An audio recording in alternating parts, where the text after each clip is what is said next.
My ID's in my back pocket. Y'all got the watch, wrong. Hey, watch how funny this is. Go ahead, Watch look at this. it. No, don't hate me. Look at it.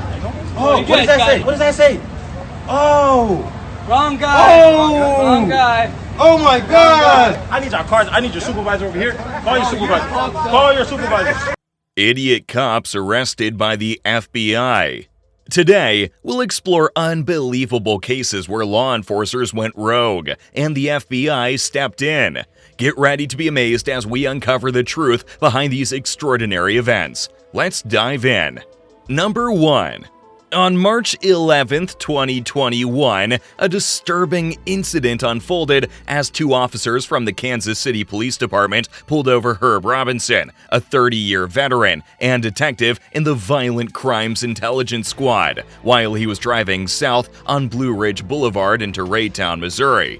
Robinson was off duty at the time and wearing a blue shirt and navy pants when he stepped out of his car after being pulled over. The dashcam video captured the encounter, which quickly escalated into a tense exchange between Robinson and the officers.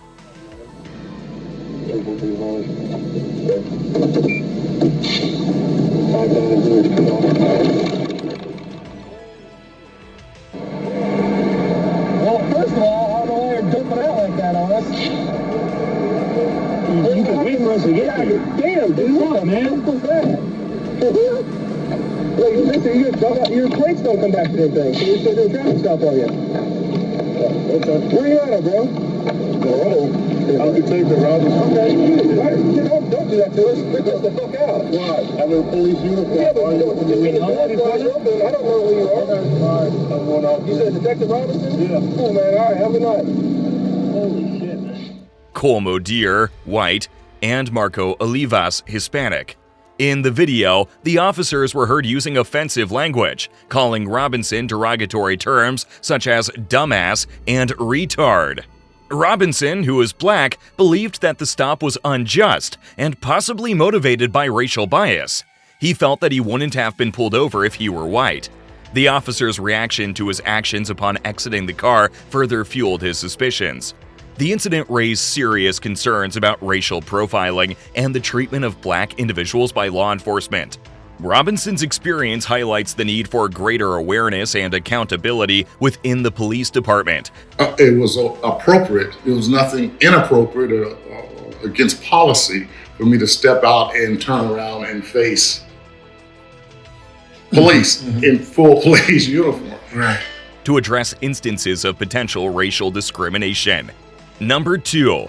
In this startling incident, captured on video, officers from the Grand Rapids, Michigan Police Department are seen pursuing and ultimately apprehending a visibly intoxicated man. The man appears disoriented and incoherent, unaware of his actions. New dash cam and body cam video revealing the intense moments an FBI agent opened fire on Grand Rapids police and the bizarre interview that took place after it was all over. What the video fails to show is that this man had, in fact, fired his weapon at the police just moments before, outside a gym, while they were attempting to detain him. As the officers proceed to place the man in handcuffs, a surprising revelation comes to light. Upon closer inspection of the man's badge, one of the officers makes a shocking discovery. The man is an FBI agent. The badge identifies him as a member of the Federal Bureau. This extraordinary turn of events raises many questions. How did an FBI agent find himself in such a situation? What led him to fire his weapon at the police? The video depicts a rare occurrence where the police's actions were justified given the circumstances, despite arresting an FBI agent. The incident leaves authorities and the public alike perplexed, prompting further investigation into the events that transpired. Number 3. In this remarkable encounter with the police, a South Sudanese citizen finds himself unjustly targeted by officers who approach him while he peacefully minds his own business. Yes, you are. No. He's harassing me. Why are you harassing me? You're assuming I'm someone I'm not. Okay, if you're not, then No. you're not free to go. Okay. Am I being detained? Yeah, you are. For what? Because I think you have warrant. You think? The police begin questioning the man, seemingly making assumptions about his identity, much to his frustration. From the outset, the man accuses the cops of racial profiling, sparking a heated argument that leads to the man being placed in handcuffs. The tension escalates as the man repeatedly requests the officers to check his ID. Watch how funny this is. Go ahead, look at it. No, don't hate me. Look at it. Oh, what does that say? What does that say? Oh. Finally, they comply, and hilarity ensues as they realize their mistake. The man proudly reveals himself to be an FBI agent. No, don't hate me. Look at it. Oh, what does that say? What does that say? Oh. Wrong guy. Oh. Wrong guy. Oh my God. No, get the f me, dude. Get off me, dude. Bro, you fucked up. Matter of fact, I need your cards. I need your supervisor over here. Leaving the officers shocked and astonished. This amusing twist turns the encounter into one of the most memorable cases of messing with the wrong guy ever witnessed. As the man calls for a supervisor and requests the officer's cards, the cops find themselves speechless. So, I need their cards, I need your card, I need your card, I need your supervisor. The supervisor, visibly uneasy, faces the repercussions of their misguided actions. The powerful scene emphasizes the importance of fair treatment and highlights the potential consequences when law enforcement engages in unjust profiling. This extraordinary interaction serves as a poignant reminder that no one is above the law, not even those who enforce it. Number 4. This video commences with a tense interrogation of a man by suspicious cops, leading to his subsequent handcuffing. One officer probes the man about his credentials, and he calmly explains they were issued by the FBI during his prior employment with them. Your plate's obstructed. Yeah. Whatever that thing's got, you got to take it off, okay? Okay. Because it got to be visible within a certain distance. Now, when you went to driving school and a cop pulls you over, what they tell you? Oh, you pull over when it's safe to do so. No, you pull over immediately. Okay? Let me tell you this. And now you pull over immediately. Sure. Because I don't know what you're doing inside this car. Sure, yeah. Hiding guns, you know what I mean? Officer safety is number one. Yeah. So pull over immediately. If, for whatever reason, I find it not safe, I'll get on the PA and say, hey, turn over at whatever stop. You know what I mean? But when you keep rolling, it makes it go to from like just a routine deal to I like... just didn't want to stop right there in the road where there's nowhere to pull over. Yeah, well, I initially turned on right when you were in front of that little... In response, the cop reads the man his rights, including the right to an attorney, to which he confirms having a prior attorney and is informed about the court's provision if needed. The reason for the man's arrest emerges as the cop points out the presence of red and blue lights, prohibited unless one is a sworn officer.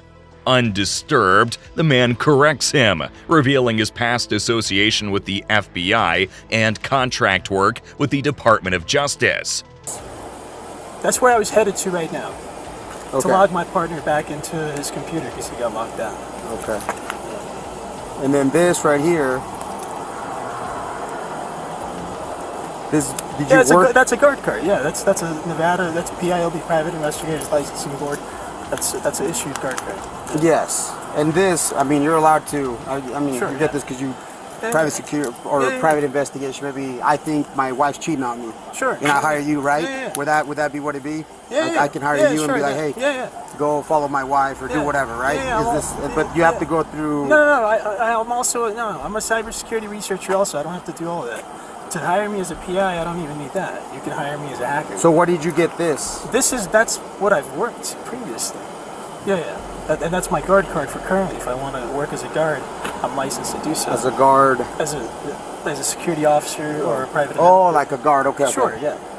As the man divulges his present occupation involving cybersecurity with Southwest Gas, the officers appear taken aback by his impressive credentials. He clarifies that his work with Southwest Gas is part-time, and he also runs his own cybersecurity company. The video concludes, leaving the outcome to our imagination. But it becomes apparent that the officers realized that they had apprehended the wrong person. This thought-provoking encounter highlights the significance of thorough investigations and accurate assessments to prevent the wrongful apprehension of individuals. Number 5. This video provides a glimpse into the takedown of a former FBI agent involved in one of the nation's significant domestic terror investigations, targeting the alleged plot to kidnap Governor Gretchen Whitmer.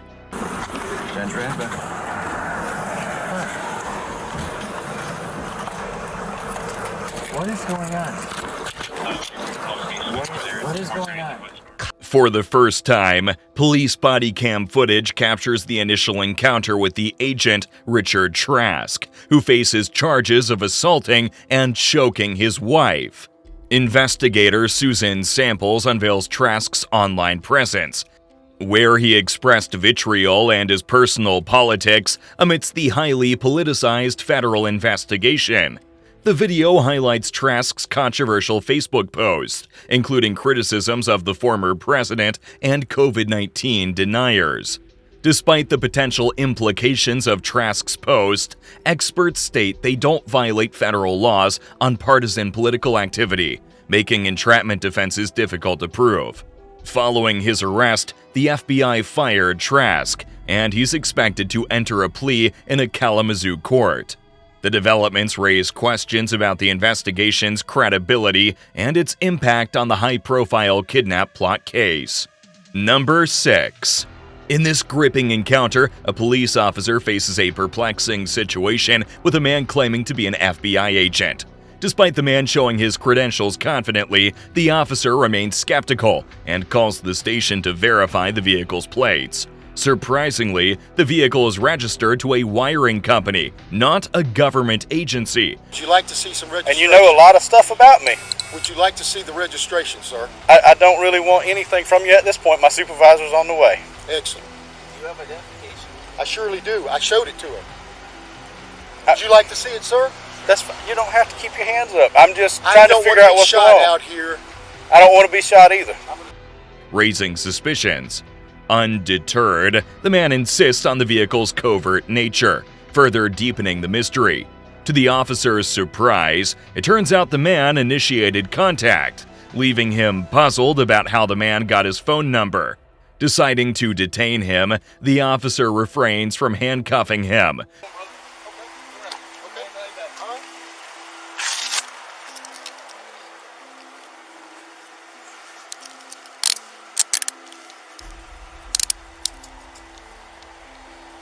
Just being detained.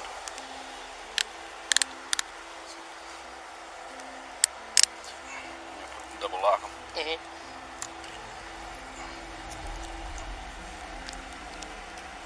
What's the charge, brother? You don't have any yet, but right now we're running you through multiple federal databases. Yeah.